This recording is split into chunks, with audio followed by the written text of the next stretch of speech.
செய்தி. வணக்கம். விவி செய்திகளுக்காக செய்திகள் வாசிப்பது த்ருதி. ராணிப்பேட்டையில் தற்கொலை தடுப்பு விழிப்புணர்வு ஊர்வலம் நடைபெற்றது.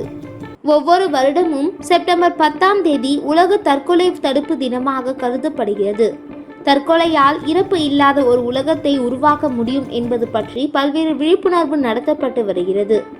அதன் ஒரு பகுதியாக ராணிப்பேட்டை மாவட்டம் முத்துக்கடை பேருந்து நிறுத்தம் பகுதியில் ஜீவன் லைஃப் கேர் மருத்துவமனை இயக்குனர் மருத்துவர் அச்சுதன் தலைமையில் விழிப்புணர்வு ஊர்வலம் நடைபெற்றது. இந்த ஊர்வலத்தை ஜி.கே. பள்ளியின் நிர்வாக இயக்குனரும் திராவிட முன்னேற்ற கழகத்தின் சுற்றுச்சூழல் அணி மாநில துணை செயலாளர் ஆர். வினோத் காந்தி விழிப்புணர்வு ஊர்வலத்தை கொடியசைத்து துவக்கி வைத்தார். இந்த ஊர்வலமானது பேருந்து நிறுத்தம் தொடங்கி முக்கிய சாலையின் வழியாக சென்ற மாணவர்கள் தற்கொலையை தடுப்போம், இறப்பு இல்லா உலகத்தை உருவாக்குவோம் என கோஷத்துடன் பதாகை ஏந்தி விழிப்புணர்வு செய்தனர். இந்நிகழ்ச்சியில் நகரமன்ற தலைவர் சுஜாதா வினோத், துணைத் தலைவர் ரமேஷ் கர்ணா உட்பட ஜீவன் லைஃப் கேர் மருத்துவ குழு ஆகியோர் இருந்தனர்.